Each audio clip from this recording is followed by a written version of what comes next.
again, I want to ask you to give a warm welcome to the team and the people who organized actually this event, because we are just hosting it. So it's Gerard from Data Economy. Please give him a warm welcome.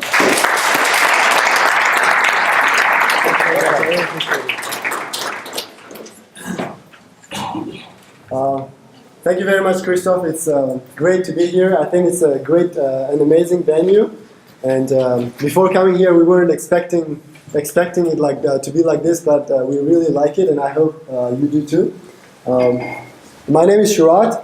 I work with Data Economy, and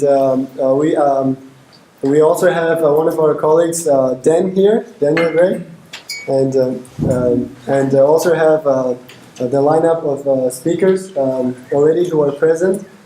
What I'm going to do is just give you a little bit of introduction what Data Economy does and what we do in general, and then we move on to speakers, and then we will continue. Okay? How does that sound? Sounds good?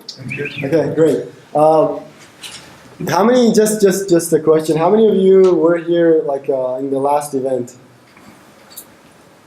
Okay, cool. So pretty much most of you are new. So it would be good to. I knew that. Gotta get used to it, man. Yeah, man. I did with 3. That's why it's just. Okay. So this is our events team. That's me, Shurat, working with business development. Julia, editor and marketer in our Data Economy website. Elena, events manager. And then Dan is our marketing manager and marketing involved in marketing and content. So we have 2 website properties. The first one, which we started with, is Data Economy, with the vision of bridging the gap between data science and business. And the audience is pretty much mostly the data science professionals. The vision is to provide guidance, insights, and entertainment for data-driven generation. And opportunities are mostly, we have events, recruitment opportunities, and then education. We also use it for educational purposes to have like good articles about some specific topics in the area of big data. The second one, which we recently started, is called FinTech Journal, so that we also got into fintech industry with this. The audience is pretty much financial technology enthusiasts, and what we want to do is cover the industry news. Fintech, most of you, as you know, it's financial. How financial technology is disrupting and how the banks are being changed. So that's what we mostly cover, the startups in this industry, and the opportunities are having an online community hub, and also we are planning to organize events in this area too. So what about our events? Our biggest events are held in London and Berlin. Munich is also big most of the time, but we have 40 events in 14 different cities. As you can see, London, Hamburg, Vienna, Amsterdam, Düsseldorf, Barcelona is coming up next month. So these are our events, which are a little bit of a different format, in meetup formats. So that's what we've been doing lately. Just quick statistics. We are currently key players in these 2 hottest technology niche. Data Economy was placed as one of the 100 top brands in data science by one of the companies in the US in just working in this area just over 1 year. Over 8,000 members in our events network, meaning in these 14 different event web pages, meetups, we have more than 8,000 people, over 50,000 visits in our website properties, and over 400K impressions on Twitter per month. These are some of our sponsors and partners, starting with IBM, Tableau, Hitfox, Exosol, Philips, Aerospike are just among a few of them. Just just short information about what we are looking for: interesting startup stories in fintech and data science, opportunities for sponsorship and media partnership, interesting speakers for our events, and companies with vacancies to fill in data science positions. So if you think that there's something that we could cooperate with, we could always come and talk to either me or Dan, my colleague here, during the networking event. So that's pretty much it about data economy. Thank you very much for your attention. Now, was that clear? Any questions? Everything good? Cool. Now, there's a little bit of a change in the schedule.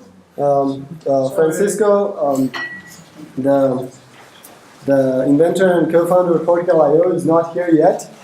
Not here yet, right? And we will be starting with the presentation with a talk from Tableau software.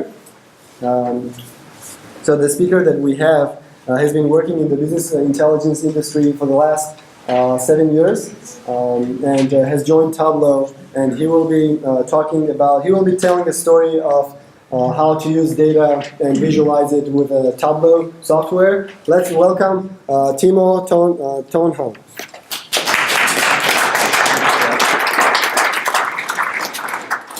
Okay, just give me 1 second actually to set up my computer here.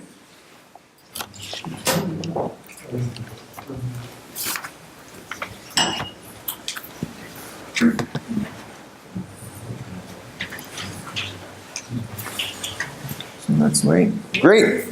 Okay, so welcome everybody. First of all, I don't know if you read my bio, but when I read my bio, it looked like that I love VBA scripts in Excel, right? So, and the reason for that is my bio got shortened, right? So therefore, they missed the part where I said, well, I took that challenge of that IBM wanted me to write some VBA scripts, but then I decided to code my own Java application. And so I didn't choose VBA. Anyhow, Excel is good for certain reasons, right? But you can't actually evaluate your data using Excel when we're talking about big data, right? So you hopefully agree. So what do I plan to show you for today? So actually, I just have 2 slides, not more than that. And afterwards, I really want to give you a demo for about 15 minutes where you should learn of how you could use, like tomorrow, your data and actually turn it into some insights. I know that sounds like, well, there are some other tools who are telling that as well, but it's really easy to do that, and hopefully that's the message for today, right? That you can really take your data you already have in your company and just make sense of it by using Tableau. Okay, how did the whole journey of Tableau started? Actually, who of you already heard of Tableau? Okay, sounds cool. So maybe some other want to stand up in front and tell that story.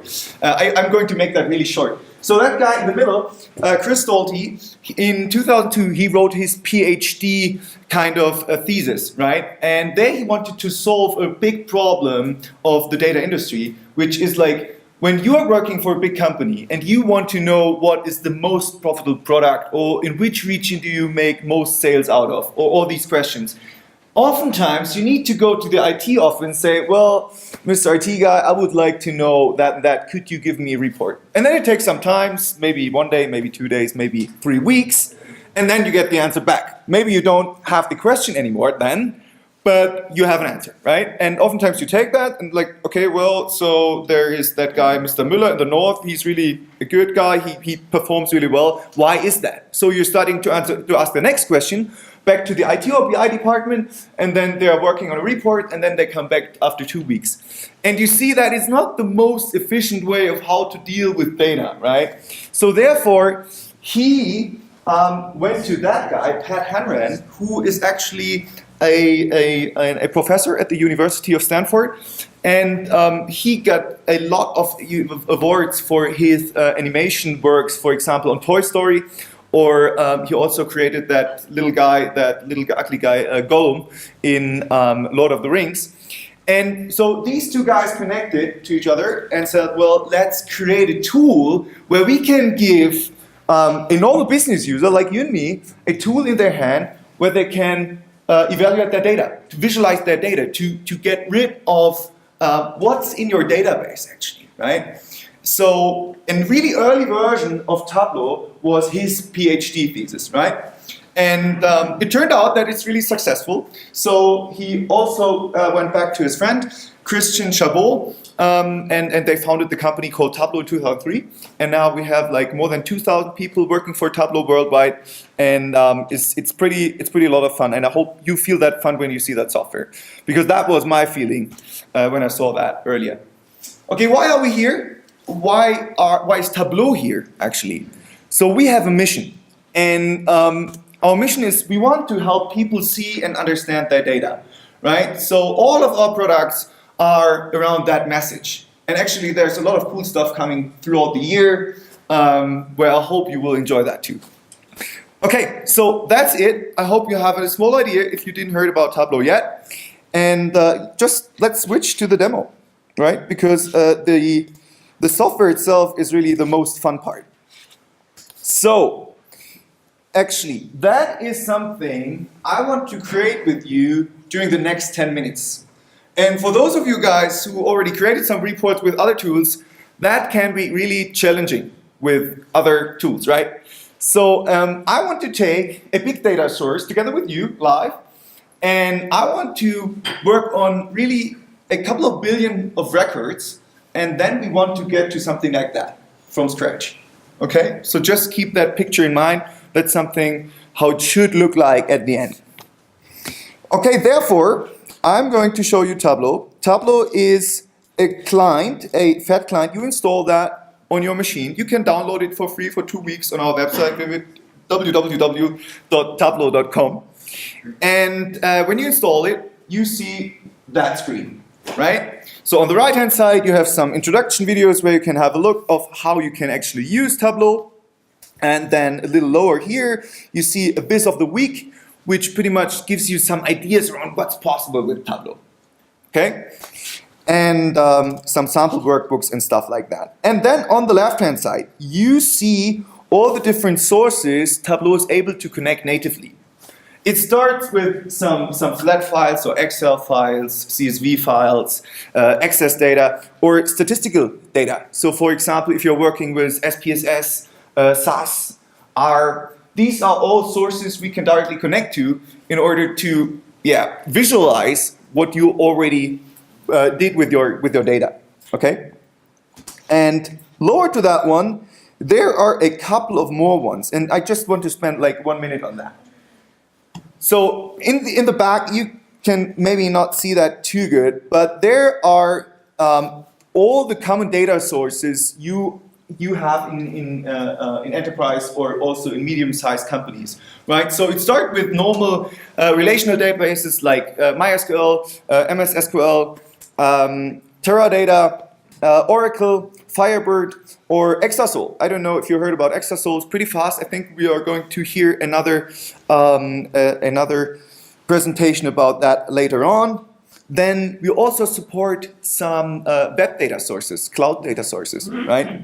So for example, Google Analytics, Google BigQuery. I don't know if you're already working with big data, but IBM Big Insights, Splunk, Spark, these are all really, this is awesome technology. And it really makes a lot of fun working with these amounts of data if you have a cool front end. So what I want to do is I want to connect Tableau with Google BigQuery, right? So therefore I need to type in something, and I don't know if you sometimes stand in front of large audiences, but you never can type if you're standing in front of many people. So therefore I try to avoid to type as much as I can. Proof. I think that's right. Did I copy it right? It looks good. Let me close that. There's.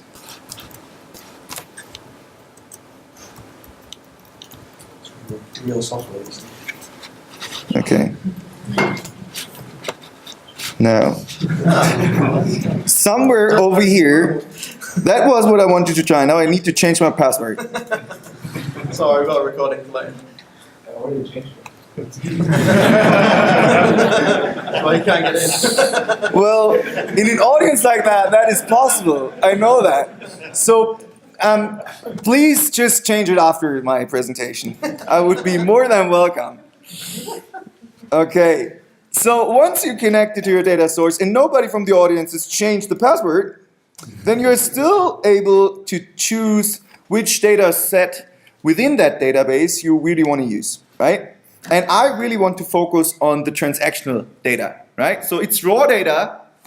It's raw data. So each and every row is really just one transaction, which has got a timestamp, it has a quantity, it has a sales amount, and all stuff like that, right?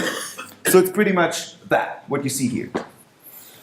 Okay, once I connect it to it, I really want to work with it. So what is Tableau actually doing?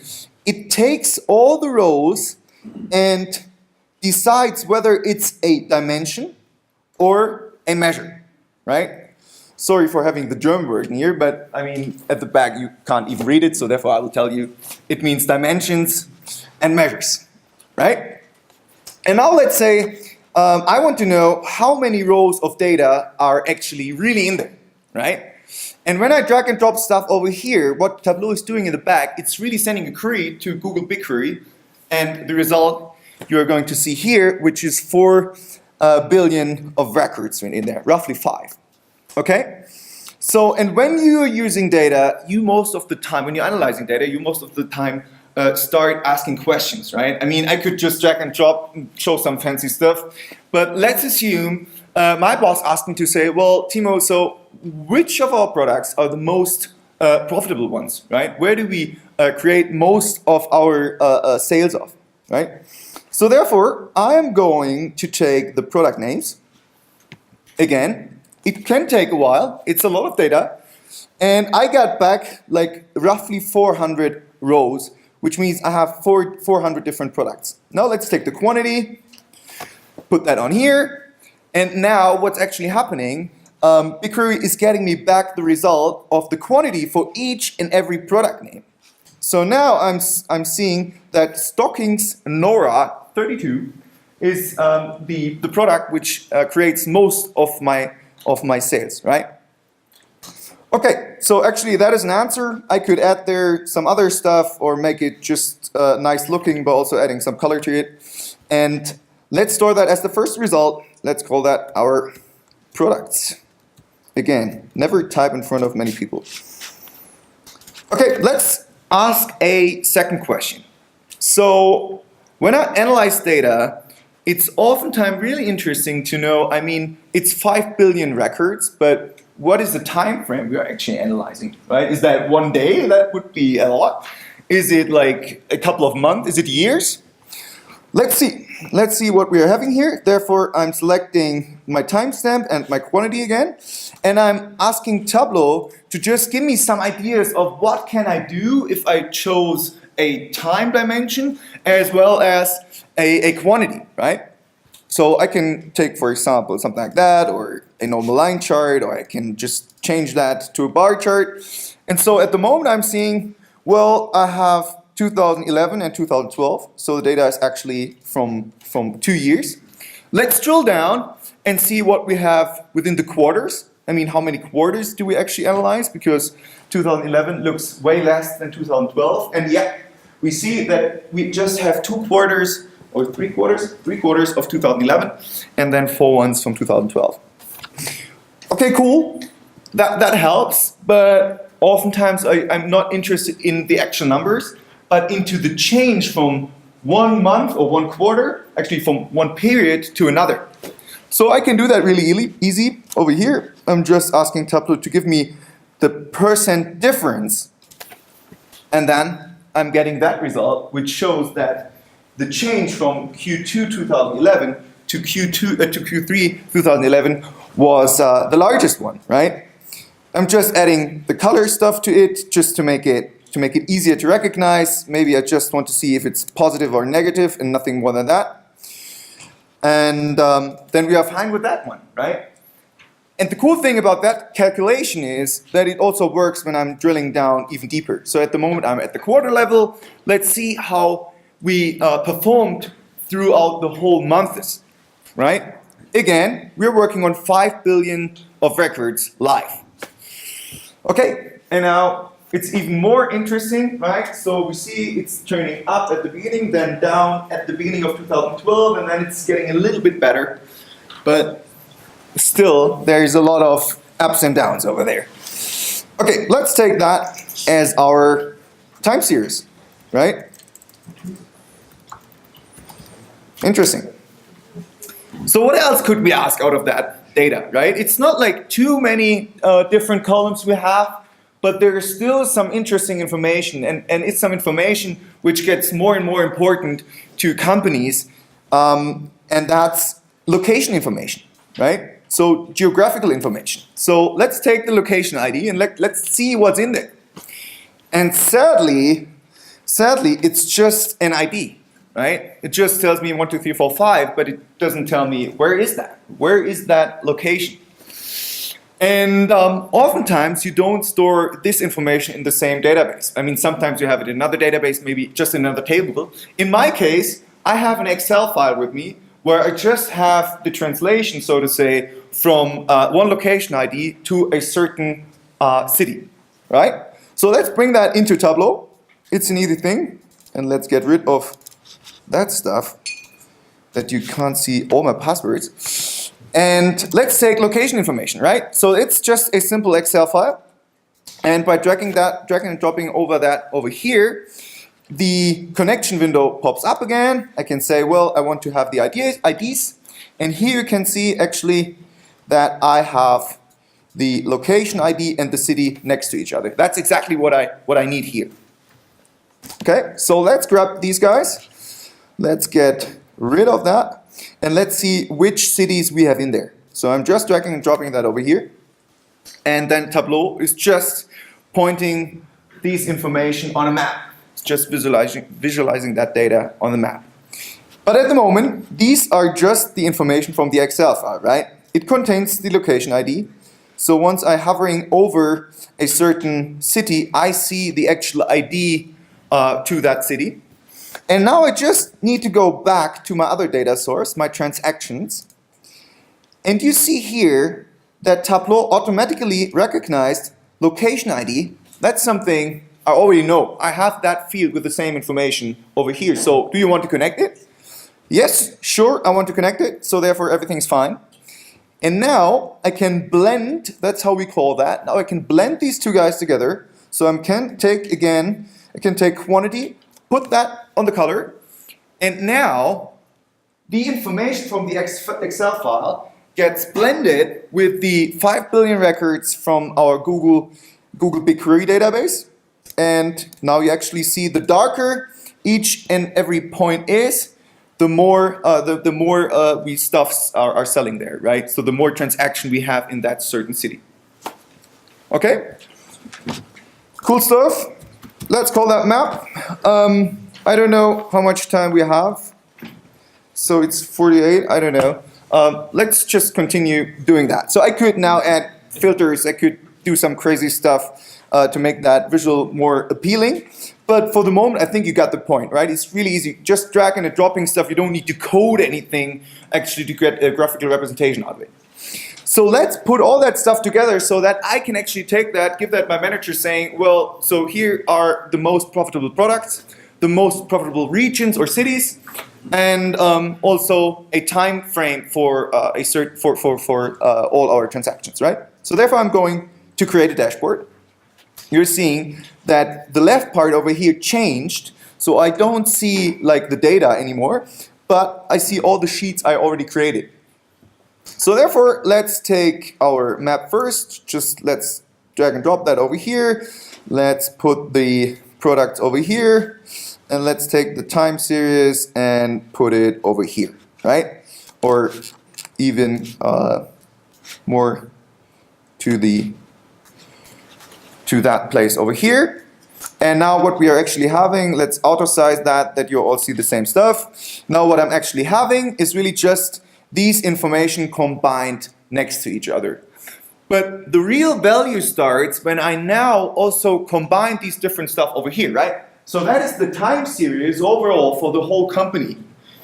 But what if I ask the question, or my manager is asking the question, what about München? What about Würzburg? What about Frankfurt? How did they perform over time, right? So therefore, that is just one click for me. I'm just telling that guy over here that this should be able to be used as a filter. So now, when I'm clicking on a certain city, this guy over here gets filtered by exactly that value, right? So it's easy for me to add some context to it and make it more, interactive. And now with not having this way back and forth to the BI department, my manager can figure out a lot without that communication failure, right? I can filter by product as well, right? Yes, sure. You can do that as well. So let's say, take that as a filter, and on which one do you want to filter? I don't care. Let's just take one, and now you see, oh, Jacket Legendary XL had a huge performance in that month, in January 2012, and then it went back down. In which city? That's for all cities now. Do you want to know that one in a certain city? Yeah. Ingolstadt? Which city the most? Which city the most? Good question. So actually, at the moment, we see a nice map, right? But I don't know what is the most performing city and the least performing city. Good question, thank you for that. You get your money afterwards. So let's get back to that one. And let's copy the sheet, because I want to keep that, but I also want to answer a new question. So therefore, I'm duplicate that sheet. And now I'm changing that one from a visualization like that to a bar chart. And I'm just going to get rid of the location IDs. I don't need them anymore. Let's get rid of these guys. Let's get rid of everything. let's start from scratch. So let's take the location IDs first, and let's take the quantity where we started. Let's sort them, and now we have the same problem, right? We just know the location ID, but not the name. And then I'm going back to that one, and I don't know where you want to put it to. Let's put it to text, and now, but not the state. Let's get rid of that one, just the city. And now you see in Herne, we are selling most of our stuff. And in Essen and Köln, we are not performing really well, right? So good question. So that would be our, let's call it top and bottom. We could modify that, but let's keep it like that. Let's keep it simple. Okay? So that's it for the moment. Let's put that top bottom thing over here as well. Now it looks a little bit ugly, so let's just make it a little bit cleaner. And we are fine for the moment. So the last thing I want to do with you is, now we have our result. Let's share that with your boss, your colleague, or your whole company. Therefore, you can just publish what you already created. So yeah, let's publish that as myself. So what's now happening, I'm just uploading the whole thing to a server. Let's call that our big data dashboard. And let's publish that. Yes. And what's now happening, it's uploading the Excel file, right? Because that's an external file. It will also upload just the link to Google BigQuery. And afterwards, I really just get a representation in the web. So let's get there. Now you see our big data dashboard over here. We have it over here. And what we pretty much have here is just an HTML representation of what we did in desktop, right? So therefore it will be fully mobile capable, so you can open that with your mobile device as well, and just interact with it like you did it with your desktop, right? So when you filter something over here in Munich, it filters also the rest of it, right? So it just works like you created it earlier. But if the user doesn't have the account you have, so he doesn't have access to the data, so how does that work? Yeah, so these are two steps, right? So the department who controls Tableau in that case can say, well, who do I want to give access to that data source? That's the first step. When that guy has access to the data source, then I can decide, okay, what should that guy be able to do with Tableau? Should he just consume a static report, or should he also be able to interact with that? So you control both of it. And I know that's always a big topic, right? I mean, we live kind of that thing that we democratize data, right? So you have so much data in your company that you can't even control it, or not just one department. So therefore, we want to empower you to analyze your data by your own. But of course, you can restrict access to everything, to the data source itself, or to the capabilities you have in the browser by analyzing the dashboard. Do you have also public reports? Public reports? Yeah. Yes. So we have a great community called Tableau Public, right? That's completely free. You can do exactly what I did there, except that you can connect to cloud sources or relation. It's just for flat files, right? So, but you can download it for free, the app, which is pretty much just Tableau Desktop, where you can just use these other flat files. And then you can upload that to Tableau Public, which is like a YouTube for visualizations. And a lot of companies are doing that when they, for example, share information which is public available, or they want to take that information to share it with everybody to make their company looking good. So I give you a short example. I hope I have time for that. Just let me show you that. So there's actually a blog called tableaufans.com, which is actually a blog of some of my colleagues and myself. And there we created something like that, right? So that is actually a report of KPMG. So KPMG just contacted us at the end of last year saying, well, we have a survey each and every year, which we send out as a static PDF, right? And the problem is we don't know how many people are really consuming the information, and it's boring. So we want to make that a little bit visual attractive, right? So therefore, they came back with Tableau Public, and they pretty much created that, right? It's a data story. We don't have enough time to see how you actually create that, but it's really similar to the dashboard kind of thing. So it tells a story about the survey itself, right? And it's fully interactive. So therefore, you can just choose where you want to go. You can say, well, I'm just interested in the business unit manager's survey answers, and therefore you can drill all the stuff. You can choose certain years, and you can navigate through it really interactive. And they created that with the public version of Tableau Public, actually, right? Because they wanted to share that information anyhow. So they didn't have to pay anything. Yes.